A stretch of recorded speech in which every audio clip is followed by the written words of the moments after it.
ಸಿದ್ದರಾಮಯ್ಯ ಅವರು ಮುಖ್ಯಮಂತ್ರಿ ಸ್ಥಾನಕ್ಕೆ ರಾಜೀನಾಮೆ ನೀಡಿದ್ದಾರೆ. ಗುರುವಾರ ಮಧ್ಯಾಹ್ನ ತಮ್ಮ ಅಧಿಕೃತ ನಿವಾಸ ಕಾವೇರಿಯಿಂದ ಕಪ್ಪು ಬಣ್ಣದ ರೇಂಜ್ ರೋವರ್ ಕಾರಿನಲ್ಲಿ ಅವರು ಲೋಕಭವನದತ್ತ ಪ್ರಯಾಣ ಬೆಳೆಸಿದ್ರು. ಆ ಕಾರನ್ನು ಸಚಿವ ಬಿಎಸ್ ಸುರೇಶ್ ಸ್ವತಃ ಚಾಲನೆ ಮಾಡಿದ್ದು ಗಮನ ಸೆಳೆಯಿತು. ಕೆಲ ಸಚಿವರು ಹಾಗೂ ಆಪ್ತ ಶಾಸಕರು ಕೂಡ ಸಾಥ್ ನೀಡಿದ್ರು.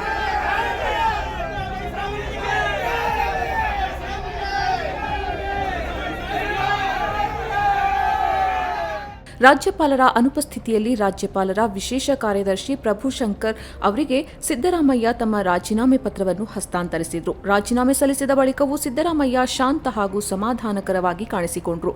ಆದರೆ ಅವರ ಬೆಂಬಲಿಗರ ಮುಖದಲ್ಲಿ ಬೇಸರ ಸ್ಪಷ್ಟವಾಗಿ ಕಾಣಿಸಿತು.